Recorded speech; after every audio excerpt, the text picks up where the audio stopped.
Hello, everyone.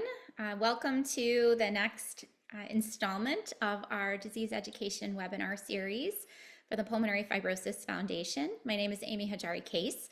I am a Senior Medical Advisor for Education and Awareness at the PFF, and I am going to be speaking with you myself today and not just moderating this webinar.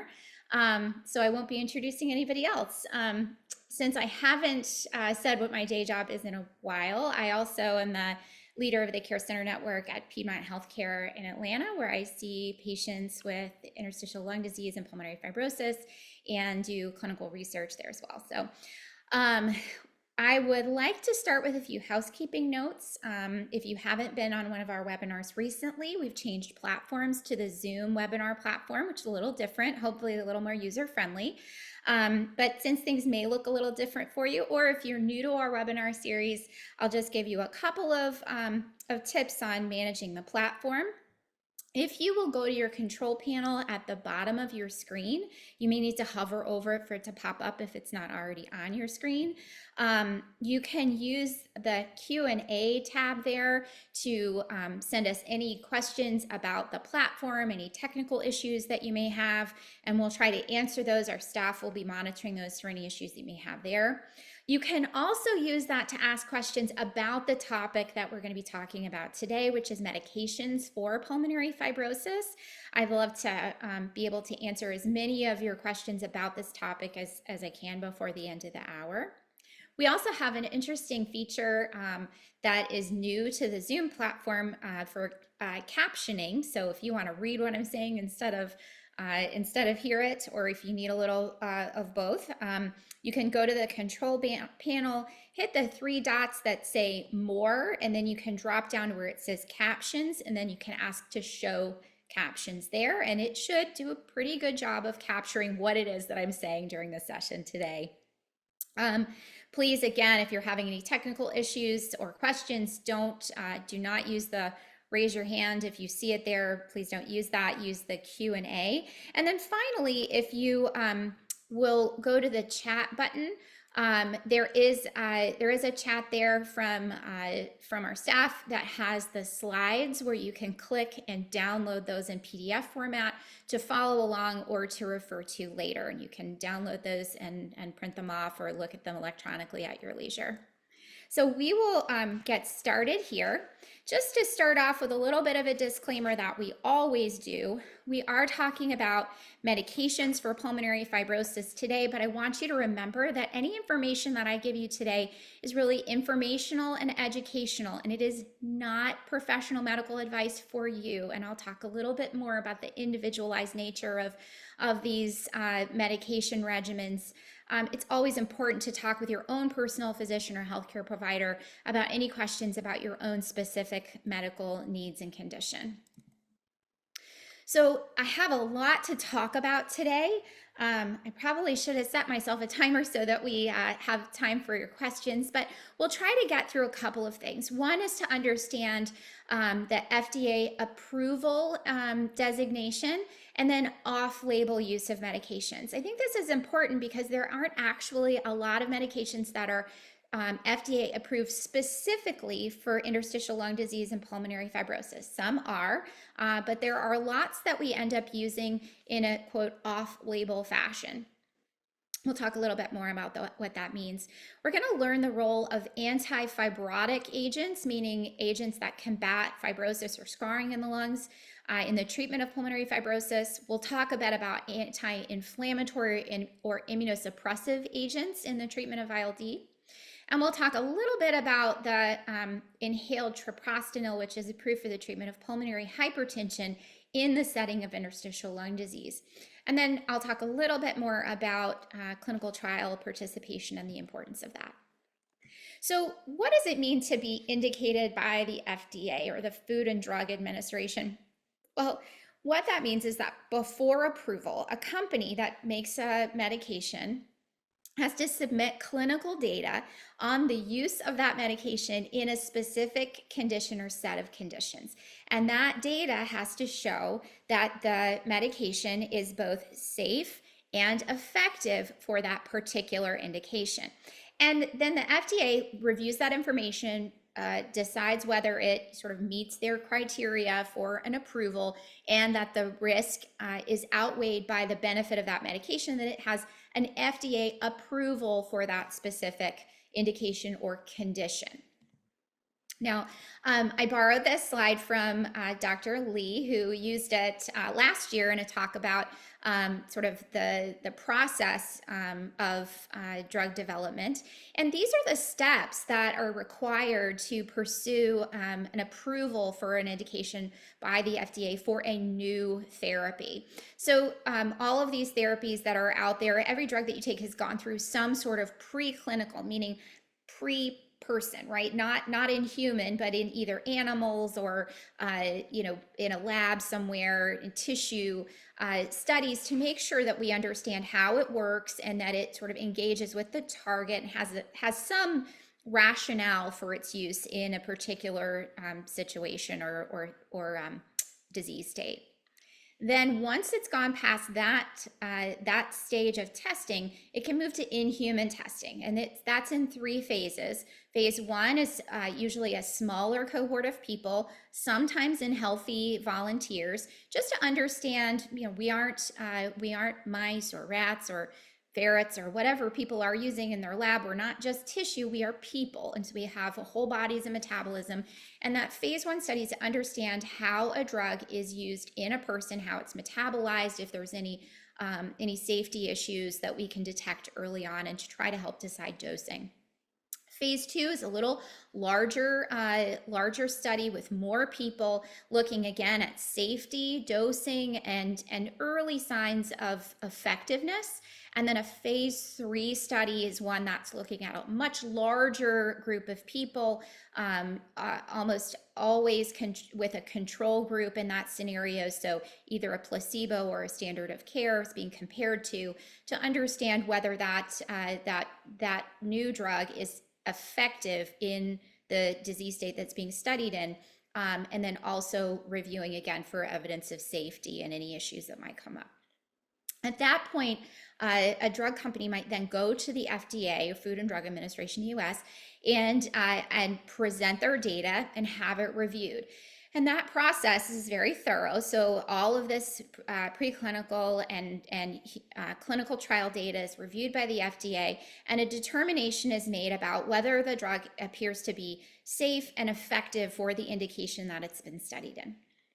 Once a drug is approved by the FDA, they don't necessarily tell doctors or healthcare providers that they have to use it only for a specific indication, or they can't use it for any other thing. For example, we'll see some examples of this off-label prescribing. I'll talk about it in a second, but there are maybe some other gatekeepers to using a drug for something it's not FDA indicated for. And then after FDA approval, there's also always monitoring to make sure that there aren't other safety signals or issues that come up after the drug is used in a much larger clinical population. So what does it mean to be off-label? This is essentially the use of an FDA-approved therapy. So it's approved for something, but I'm using it for another indication or in another manner. I'm giving it in a different way, dosing it a different way, administering it a different way than what was initially approved and perhaps studied very closely. Now, there are lots of reasons that people use medications, approved medications for unapproved indications. And that may be because a condition, this comes up in interstitial lung disease, there isn't an FDA approved therapy specific to that indication, but there may be an indication in a similar condition, and then we can use that rationale to prescribe in that particular condition. Perhaps it's been studied, but not in a way that meets the FDA's high standard criteria. And so data may support the use in an off-label fashion, but not necessarily have been presented to the FDA in meeting their particular standards and criteria. But that drug is approved for use for something in the United States. So this off-label indication, I just want you to be clear, does not refer to things that are only in research or clinical trials. This refers to something that is approved for another indication and might have benefit and being given in a different disease state. So I want to say that treatment of interstitial lung disease can really take an individualized approach based on the differences in particular diagnoses, the forms in which they take, the inflammatory or fibrotic natures of those diseases, and the progressive nature of them. And so I'm going to blow this slide up just a little bit so you can see it a bit better.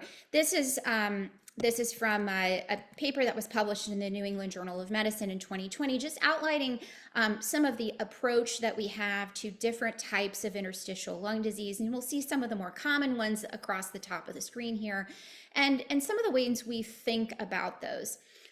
Really, there's, to me, kind of a big split between whether we're using first-line immunomodulator or immunosuppressive or anti-inflammatory therapies because the disease has a more inflammatory nature to it, or if we're leaning more heavily on anti-fibrosis medications because it has taken a more fibrotic and progressive form. The classic example of that is idiopathic pulmonary fibrosis, which I'll just give you a little bit more information about in a moment, but that is classically a strictly fibrotic condition that is typically a progressive one. And so we tend to use anti-fibrosis agents, anti-fibrotic agents there, and not medications that treat immune regulation or immune suppression. Another thing I want to make sure you know is important here is the shared decision-making process. So because there's so many ways to take this, and because the approach to diseases is rather individualized, and no two experiences with ILD are exactly the same, it's really important, I think, for clinicians to share those decision-making responsibilities with their patients. We don't necessarily say, oh, you have X, you need to take this, come back and see me when you've gotten it and you've been taking it for a while. Really, that's more of a paternalistic perspective. We can inform our patients, but shared decision-making takes a step beyond that and says, look, here's the rationale for why we would use these types of therapies. Here's what I think might be best for you, but here are some of the upsides and downsides of that. And let's talk about your values, your preferences, what's going on in the rest of your body beyond your lungs. And let's sort of incorporate those things into the decision-making process. And because we have a lot of sort of conditional recommendations in most of our guidelines for interstitial lung disease, this shared decision-making process and involving the patient in their own care is a really important element of the medical care, and particularly medication administration. So there's a lot here, and so you may not hear everything, maybe things that you're taking that you've heard of that I don't get to cover in this time that we have together today. Doesn't mean it's a bad idea, it just means that I kind of had to pick and choose a little bit.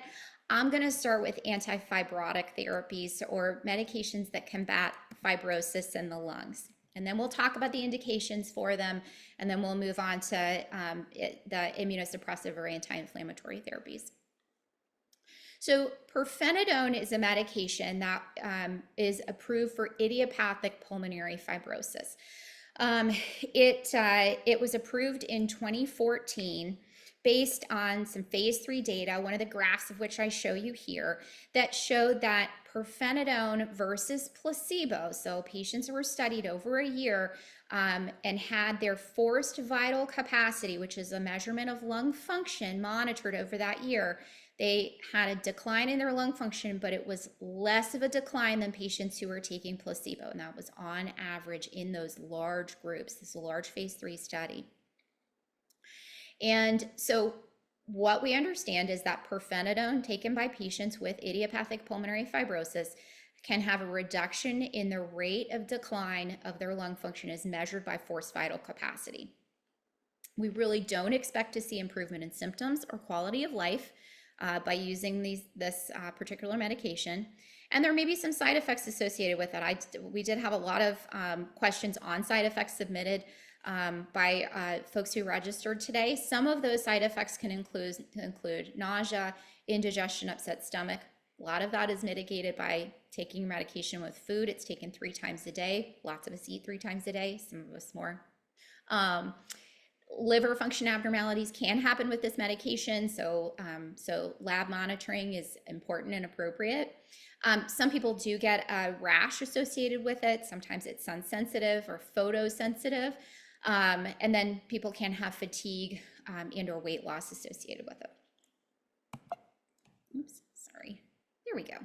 The other anti-fibrotic, anti-fibrosis medication that's available and FDA approved is called nintedanib. It is approved for IPF as of 2014, but since then has actually had data to support its use and has an FDA indication for its use in progressive chronic fibrosing interstitial lung disease. We also use the term progressive fibrotic interstitial lung disease or progressive pulmonary fibrosis. I'll explain those terms in just a minute. And Scleroderma-associated interstitial lung disease.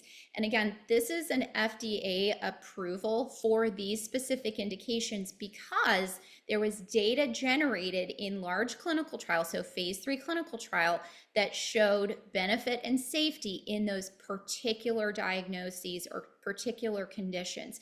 And so the graph up above kind of looks similar to the one we saw before if you just swap out the active therapies name, but shows a study that was done in idiopathic pulmonary fibrosis, so showing that nintedanib slowed the rate of decline of forced vital capacity versus placebo. And then below, this is data from the census trial, which was done in systemic sclerosis. I didn't show the study for chronic fibrosing interstitial lung disease, but similar results in that it's the drug itself slowed decline in this patient population when compared to placebo over the course of 52 weeks. As measured by forced vital capacity. We also saw a signal for reduced risk of acute exacerbations in idiopathic pulmonary fibrosis in those initial studies in 2014. We don't expect, similar to pirfenidone, improvement in symptoms of pulmonary fibrosis or quality of life for patients. And then you may have heard that both anti-fibrosis medications, we deal with side effects or possible potential side effects. And with nintedanib, that includes risk of loose stools or diarrhea, some nausea, abnormal liver function testing, so lab monitoring again with this one is important and appropriate, or fatigue. All right, I'm going to keep moving because we have a lot to cover. Now, I've mentioned idiopathic pulmonary fibrosis a couple of times, and we do have a fair amount of literature and resource, lots of webinars out there about the different types of pulmonary fibrosis. But for those of you who don't know what IPF is, and that's how we abbreviate this, idiopathic pulmonary fibrosis, it's a type of interstitial lung disease, so disease of the lung tissue, that is characterized by progressive scarring or fibrosis of the lungs. It takes on actually a very specific pattern of damage to the lungs that is mostly and almost purely fibrotic in nature. That pattern can be seen on a CAT scan, a high resolution CT scan we call it, or a lung biopsy. And that's in addition to clinical information, those tests are how this diagnosis is made. The term idiopathic means that we can't identify one specific cause in an individual most of the time, but they do have that sort of pattern of lung injury and progression associated with it. And when we say no specific cause, that means I can't identify any one particular thing like an autoimmune condition or a very specific exposure that is known to cause these findings. But we know a lot about risk factors, and there are lots of things that we are exposed to over the course of our lives and lots of things that can increase the risk of developing idiopathic pulmonary fibrosis. And as I said before, the FDA approved medication treatments for IPF are pirfenidone and nintedanib, so anti-fibrosis agents. So I mentioned progressive pulmonary fibrosis. I also use the term chronic fibrosing interstitial lung disease and progressive fibrotic interstitial lung disease. Pulmonologists really love their acronyms, especially interstitial lung disease specialists. You see all of these different terminologies out there. These sort of mean the same thing. And this is not a specific diagnosis. So people with lots of different underlying specific diagnoses, either autoimmune, exposure related, and so on, can actually develop pulmonary fibrosis that it behaves in a progressive manner. So when we talk about progressive pulmonary fibrosis or progressive fibrotic interstitial lung disease, this is a disease behavior. And really that is established by monitoring over time. It's not a specific diagnosis. There is an FDA approved treatment for this. I mentioned is nintedanib. There are certainly people who may consider use of pirfenidone in this situation, although it would be an off-label use. There is some data that does not necessarily meet the threshold that the FDA would like for benefit in this type of disease behavior. Now, this is a graph of lots of different types of interstitial lung disease, classifying them into sort of ways that your pulmonologist may think about them. But it shows all the different types of interstitial lung disease that may be progressive and may be fibrotic and develop progression over time. And the shading there kind of indicating how frequently that might happen. And typically when we talk about progressive fibrotic interstitial lung disease, we're sort of default excluding idiopathic pulmonary fibrosis since it is sort of the quintessential progressive fibrotic interstitial lung disease. We don't have to qualify it as being such.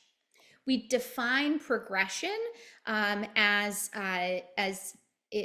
manifesting in a couple of different ways. And again, this is sort of monitoring over time and measuring in some ways that amount of progression. But symptomatic progression, so increase in shortness of breath or oxygen requirements, drop in pulmonary function, or increase in fibrotic involvement on CAT scan imaging can indicate that there is progression of fibrosis in any of these diseases. And if you notice on my slides, I'm not going to tell you over and over, but I have dropped in a couple of QR codes that you can either scan now with your handy dandy smartphone, or you can go back if you want to print these slides and or download them and look at them later. These will take you to additional resources we have on a couple of these different topics. And I apologize, I'm not really sure why a little dinosaur appeared in all of the QR codes that I created, but he is kind of cute. So next we'll talk a little bit about systemic sclerosis or scleroderma-associated interstitial lung disease. As I mentioned, it is an indication for nintedanib, one of the anti-fibrosis medications. What is systemic sclerosis-associated interstitial lung disease? Well, we also use the term scleroderma because systemic sclerosis is kind of a mouthful. It's an autoimmune or connective tissue disease condition. And most commonly, the symptoms are skin related, oftentimes seen in the hands. I showed a picture here from Cleveland Clinic, just showing some swelling and thickening of the skin of the fingers. Can happen other places, but systemic sclerosis is a systemic disease and can involve other organ systems, including the lungs, including the heart, including the vasculature, the kidneys, the esophagus, the GI system. And so can have a lot of different organs involved. But interstitial lung disease is actually a frequent manifestation of systemic sclerosis.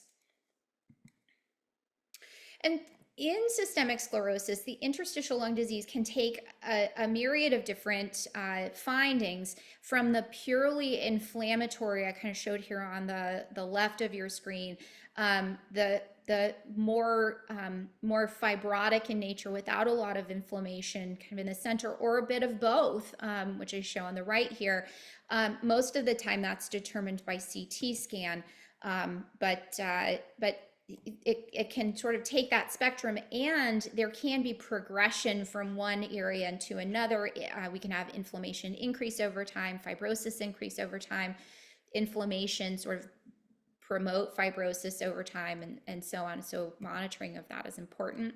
I wanted to show some actual guidelines here. This is a nice little summary schema from some recent guidelines from the American Thoracic Society on the treatment of systemic sclerosis associated interstitial lung disease.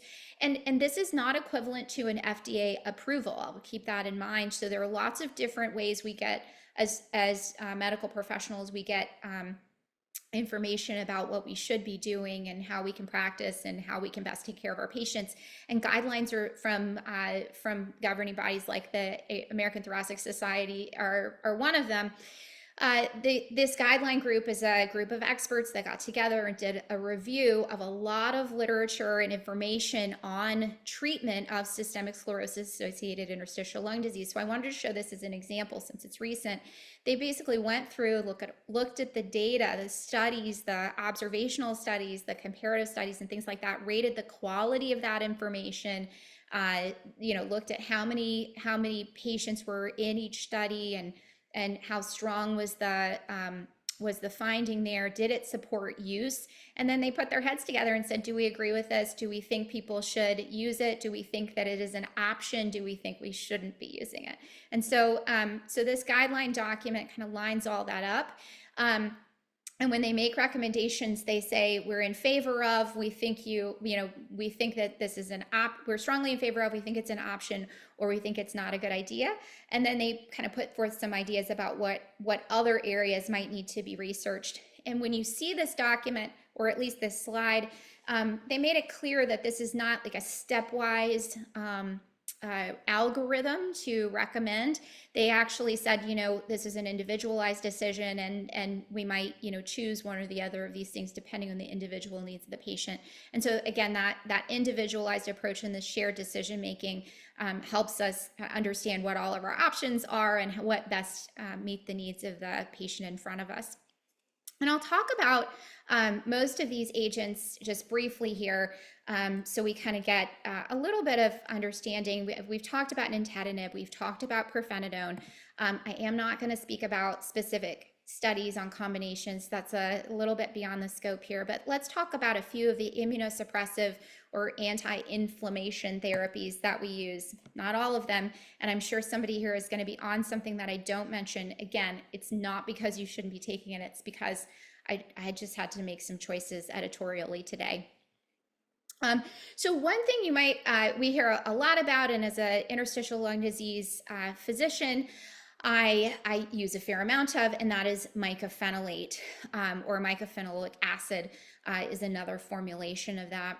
This is an immunosuppression medication, suppresses the immune system, it suppresses the inflammation that comes from the immune system, and it is FDA approved in organ transplants. It is not FDA approved in interstitial lung disease, but it is widely used. And again, we saw this, this treatment guideline that included mycophenolate for the use of systemic sclerosis related interstitial lung disease on the basis of the data that doesn't necessarily have an FDA supported indication, but it doesn't mean it's the wrong thing to do. It's taken by mouth. Some of these immunosuppressive medications are dosed by injection or infusion. This is a by mouth medication. The best studies are in systemic sclerosis related interstitial lung disease, but there are studies in other, particularly autoimmune indications and hypersensitivity pneumonitis in other areas. The study I show here is looking at some patients on mycophenolate versus placebo. This is from 2 studies in systemic sclerosis, and we see that there was some improvement in this particular study of forced vital capacity with the use of mycophenolate versus placebo over time, and this was over 2 years. And so it may improve lung function in these particular indications. It may actually just slow progression as measured by the forced vital capacity, and there's also suggestion in diffusion capacity as well, which is another measure of lung function. It may also improve quality of life as measured by shortness of breath parameters and scales. And there are some risks. So when you suppress the immune system, there is a risk of infection because the immune system protects us from that. And then we also, with mycophenolate, have the risk of having low blood cell counts, white blood cells, red blood cells and platelets, and so those are monitored as well. This is another immunosuppressive agent called cyclophosphamide. This is actually a chemotherapy agent, and it's given through an IV that's given monthly or daily by mouth, and so you can have it in a oral formulation or IV, depending on what's recommended. Primarily, the biggest studies were in systemic sclerosis related interstitial lung disease. And I show you one of those studies here, the scleroderma lung study, the first version of that. There have been a couple of others since then, showing that it may improve lung function as measured by that forced vital capacity, which is our primary endpoint in most of our interstitial lung disease studies, and may actually improve quality of life when compared to placebo. The risks of cyclophosphamide include, again, suppressing the immune system increases the risk of infection, and then low blood cell counts with this one as well. Now, rituximab is another medication that is given via IV infusion.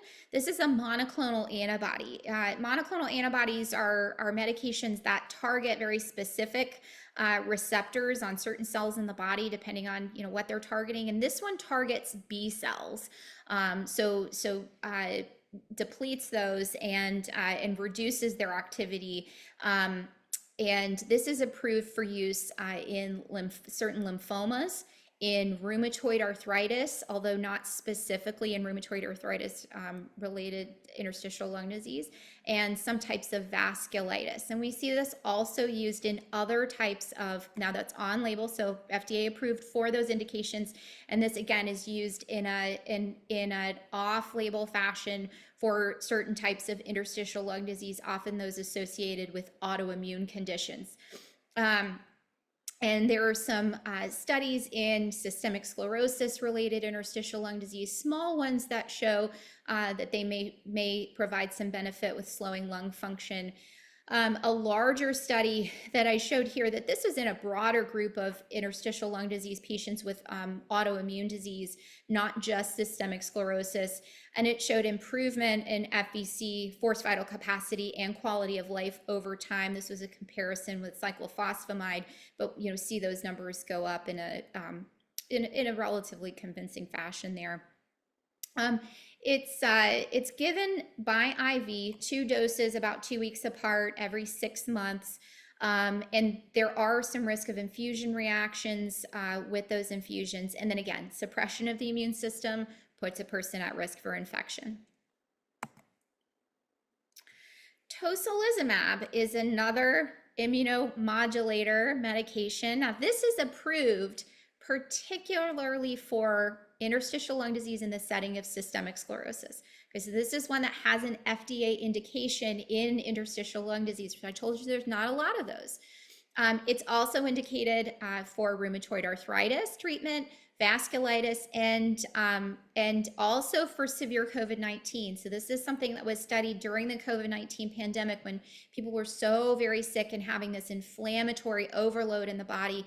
They were in the ICU, very sick in the hospital, and it was studied and showed that it can truncate some of that inflammation and actually help people to get better from that disease. Not something we want to get if you're have mild COVID as an outpatient, but we do use it in the hospital sometimes. It is approved for that. For interstitial lung disease related to systemic sclerosis, it's given as weekly subcutaneous injections. There is an infusion version of this medication as well, but used in interstitial lung, the interstitial lung disease indication is actually specifically for the subcutaneous injection route. And this data that I show you here is from one of the studies in systemic sclerosis. Actually, this study was not specific to interstitial lung disease patients, but they did call out patients that had interstitial lung disease, and they monitored forced vital capacity. The study was actually looking primarily at skin involvement, but what they found was that it did seem to stabilize forced vital capacity in those patients who are getting the drug versus a placebo.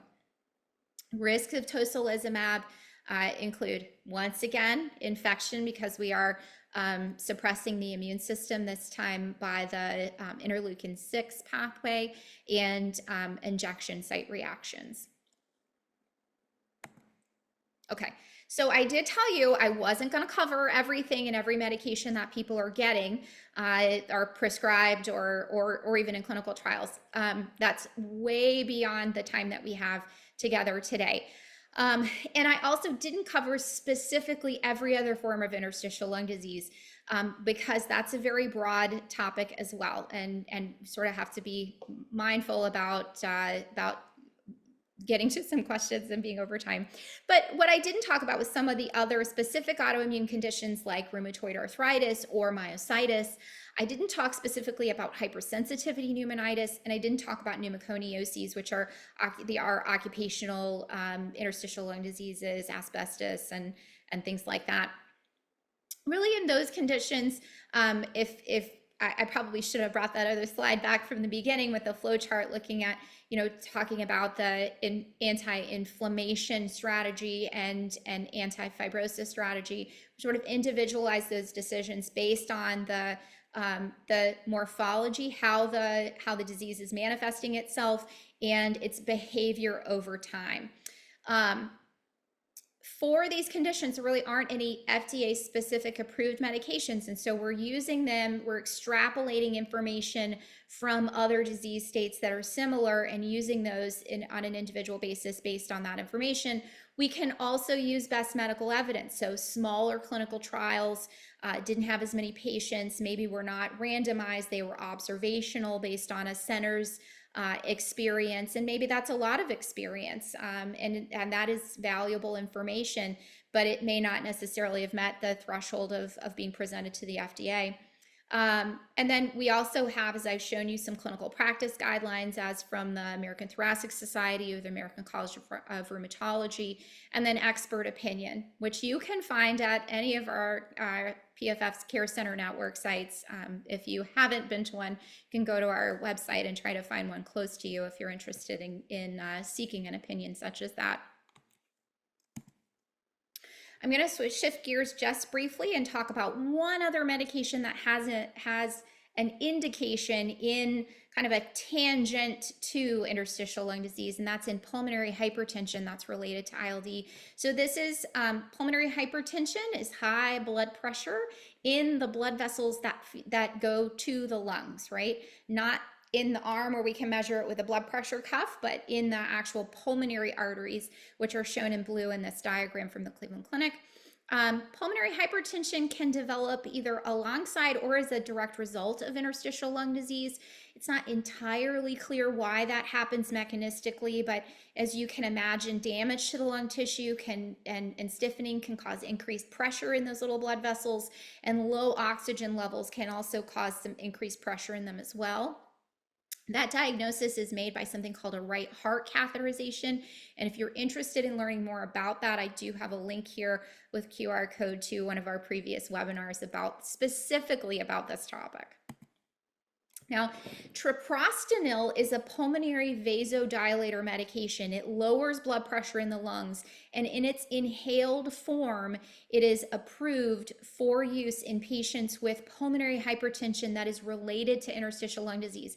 It's also approved for pulmonary hypertension that's not related to interstitial lung disease, something we call group 1 pulmonary hypertension, again, beyond the scope of this talk, but it has another approved indication, I will say.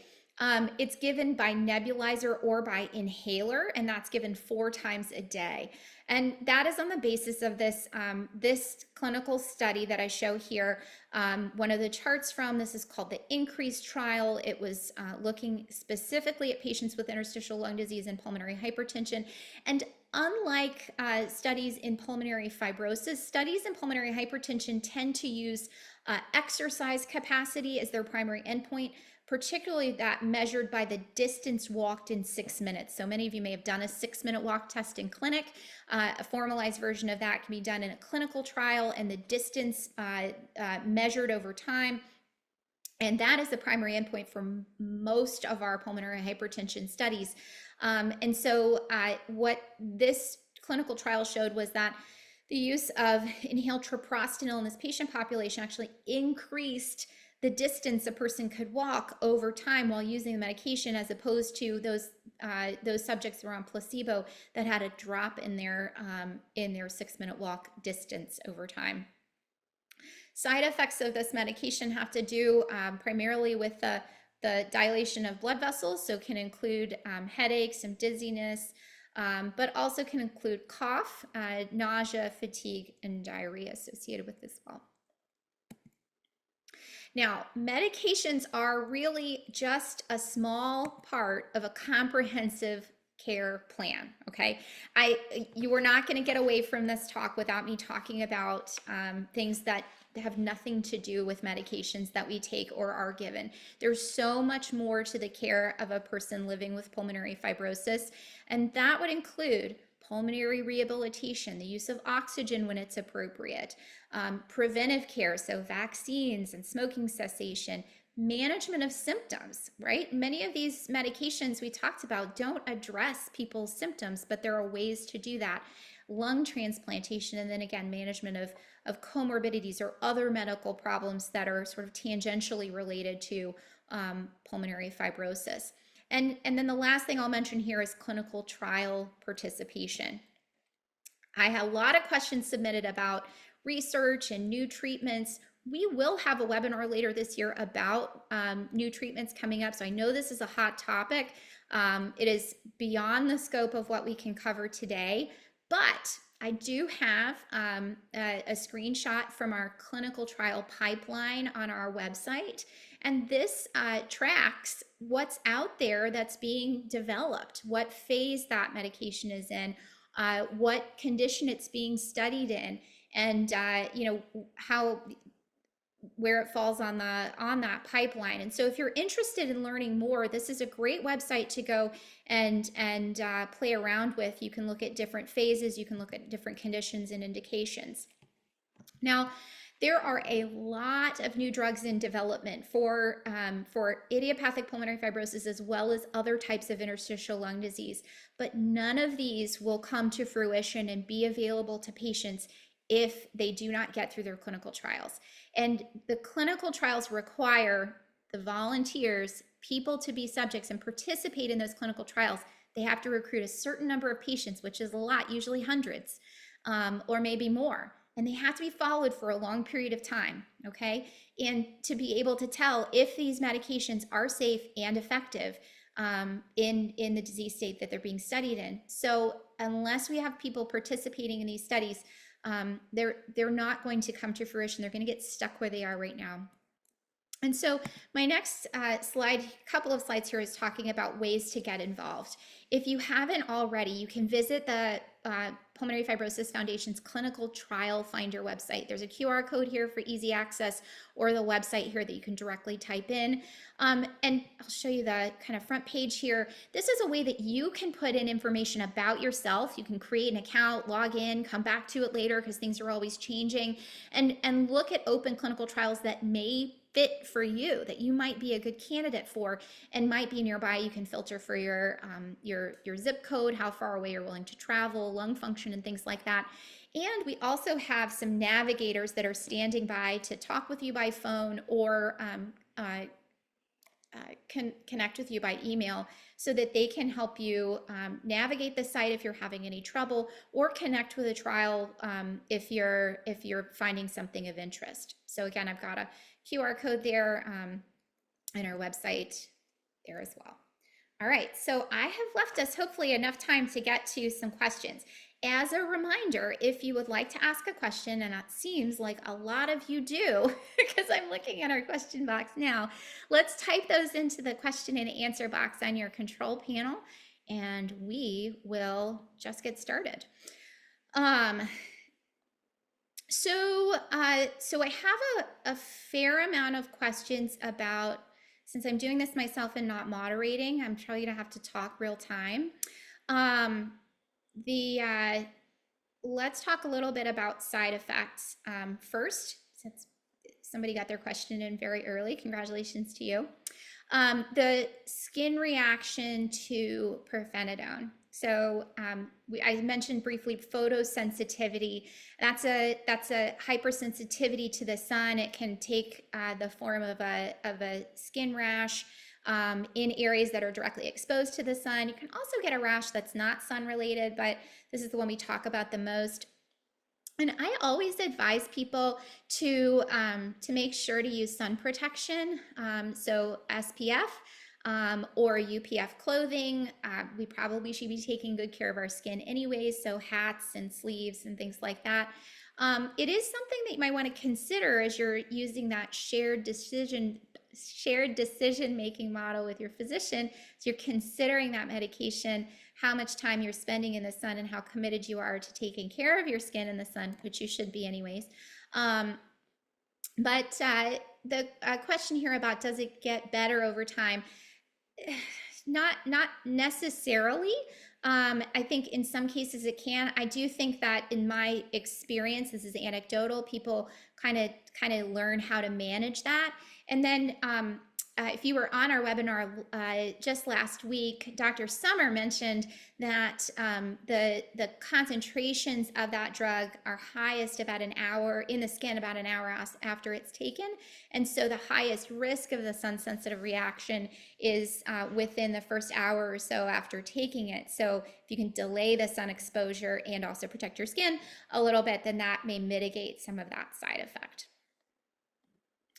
All right. We'll hear about another one here. So another one about pirfenidone. Can pirfenidone cause loss of appetite?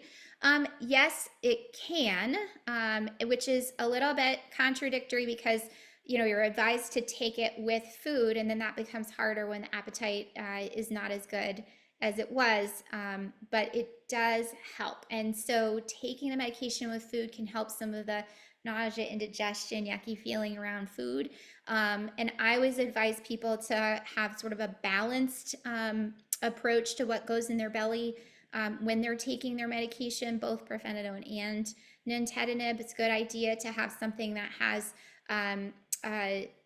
you know, kind of a balance of your macros, so carbs and protein and carbohydrates. It's not enough just to have a cup of coffee or some toast. You actually have to get something that's going to stick in your tummy a little bit longer. Another anti-fibrotic question about what I didn't mention actually when I talked about nintedanib.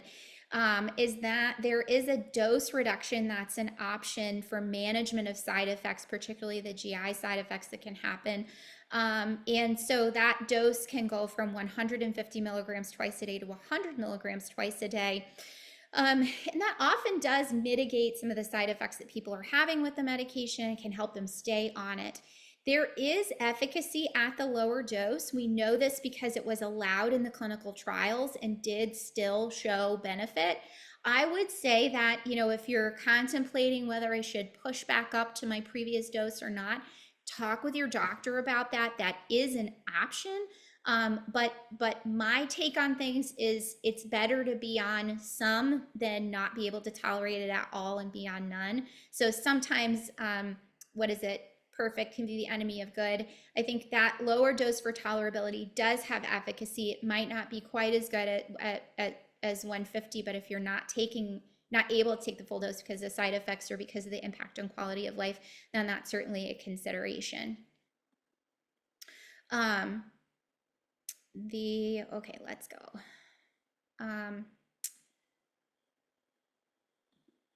Oh my goodness, you guys, this is so great. This is a good question. So this refers back, and I'm going to refer back to shared decision-making process. How do you choose between anti-fibrosis agents? Well, again, that is a shared decision-making process. Some of that comes down to what potential side effects you may experience, because you don't know if you will or not. Not everybody does. That's, you know, if everybody had debilitating side effects from these medications, the FDA wouldn't have said that they were safe and effective and the risk was outweighed by the benefit, right? So not everybody has side effects. Not everybody has to do dose reductions or stop or switch or whatnot. But if you're choosing, I always want to go through a lot of the pros and cons with people. What is the same about them? What is different? and try to choose something that a person can feel like that they'll be able to stick to, even if they do have experienced some of the downsides. Some of the similarities are efficacy is probably about the same. Nobody's done a head-to-head trial of nintedanib and pirfenidone. Probably nobody's going to, because somebody would lose and that wouldn't be good. And so we don't want to lose an option for people. Not that somebody would lose, they may not, who knows, they may be exactly the same, but we don't know that. We know that they're both effective versus placebo, but we don't know about whether one is actually better than the other. We know their side effect profiles differ. We know that their dosing schedules differ a little bit. And so that may be something that from a lifestyle perspective, twice a day or 3 times a day drug may make a little bit of a difference. There may be something else in your medical history that will make your physician advise one drug over the other. So that's something to consider and think about. That's part of that individualized shared decision-making process. And you know what? If you choose something and it just wasn't the right thing for you, that's okay. You haven't shut any doors. I have patients that we back away from something and then we make a switch and we do a little bit better. And so that should be something that, again, open dialogue with your doc about, and understanding what that process looks like and how long we should persist on one thing before we decide whether we should make a switch, or if there's some other things we can do to sort of mitigate that. Okay, severity of side effects. I think we kind of covered that. The side effect profiles of our anti-fibrotics sort of differ. We talked a little bit about dosages being 2 times a day or 3 times a day, and pill burden being a bit different for the two. Pirfenidone has more pills per day until you're able to switch to a higher dose pill as that medication is actually titrated, which is something we didn't cover very closely. Let me check our time. Oh, we were good. All right, let's see. This is a question about pulmonary hypertension, and I will, if you have questions about this particular topic, I'm going to speak briefly to this question. But we have a great webinar that talks a lot about pulmonary hypertension, the diagnosis of it. On our website, we also have a position statement with a patient-facing summary of that. And so there's lots of information that we have out there on this particular topic. Pulmonary hypertension in the setting of ILD can be a little bit hard to tease out because the symptoms can be very similar until things get more severe. And so things that might clue your doctor into that being a problem might be changes in your lung function, with the diffusion capacity being low or dropping out of proportion to some of the other measures of lung function. Echocardiogram findings, so an ultrasound of the heart may show some suggestive parameters. There are some CAT scan findings that might be suggestive. Again, those need to be followed up with additional testing. From a symptomatic standpoint, it's really hard to know kind of what's what. And so if you're experiencing more symptoms, shortness of breath, fatigue, if you're having, dizzy, lightheadedness, or passing out, that's certainly something you want to present more quickly to your physician to have evaluated. That could be something a bit more severe and more severe pulmonary hypertension. But if you have concerns, that's something to talk with your doctor about, because there are probably additional tests that need to be done to sort of tease that out from the just progression of the underlying interstitial lung disease. I mentioned some of the testing for that. I will reiterate, I said earlier about pulmonary hypertension and interstitial lung disease. The diagnosis is made with something called a right heart catheterization, but it can be suggested by other testing, including, again, CT scan, echocardiogram, physical exam findings, at your clinic visit, some of the pulmonary function tests, parameters, and things like that. Oh my goodness. I would, gosh, this is so much easier when somebody else is doing that. is that, well, when I'm doing the moderating. Um, let's talk a little bit about clinical trials. So there are lots of agents people I think are interested in knowing more about. Again, I'm actually going to flip back because I think this is such a great website that if there's something you're particularly interested in and want to dive a little bit deeper into, kind of understand where it is, this is a great site for looking at the clinical trial pipeline. There's a lot of information out there about these different agents, many of them in press releases or on message boards and things like that. But this information comes, directly from, a lot of this comes from the clinical trials website that's run by clinicaltrials.gov, and can tell you about where it is in development, and that can help you understand a little bit about how far we are away from from realizing some of these therapies if they are eventually determined to be effective. This is a good question about placebos and the reason that we use them in clinical trials. So, this is important, and placebos, I would say, may not be used as often as what we call a control arm. And so in many clinical trials now, patients are allowed to be on FDA approved therapy for for their disease state. But they're, in a clinical trial, they'll be taking whatever background therapy is appropriate for them as determined by their doctor. But then in the clinical trial, they'll either be able to take the study drug or a placebo. The reason that we do that is because I'm sure you've heard of the placebo effect, that people can their experiences may be influenced by what they think is happening to them. And so if somebody says, oh, I'm taking, I know I'm taking this medication, it must be helping me, I might answer differently on a quality of life questionnaire. I might subconsciously perform a little bit differently on a test. And we don't want to have, and my doctor, if my doctor knows that, they may behave differently in their assessment of me. And so to mitigate a lot of that, and to make sure that we're not making assessments based on anything but what we see in front of us, everything else about the two groups that are being studied in these clinical trials is the same. And what's different is they're either taking or not taking the medication that's being studied. There are some studies that are, and again, this, let me answer that a little differently. There are some studies that compare to an active comparator and not necessarily to a placebo.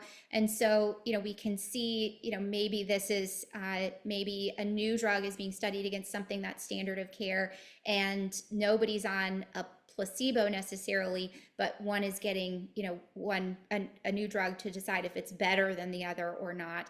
And so that is important as well.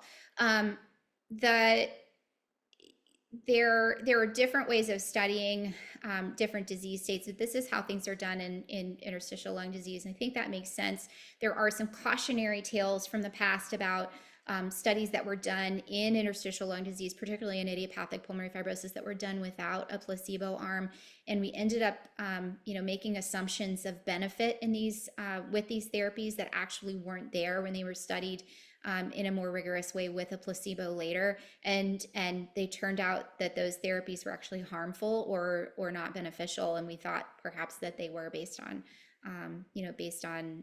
poorly designed studies that didn't adhere to those principles. There are so many other questions out there, but we are up against our time for today. I really appreciate everybody's engagement and attention. I hope you will take a moment quickly to go to our chat bar there and download our slides here in PDF. So if you want to refer back to them, you can. This presentation will be uploaded to our YouTube site at some point in the next few weeks to make sure that people have access to it as well. But I really, again, appreciate your attention and participation today, and I hope you have a great rest of your day.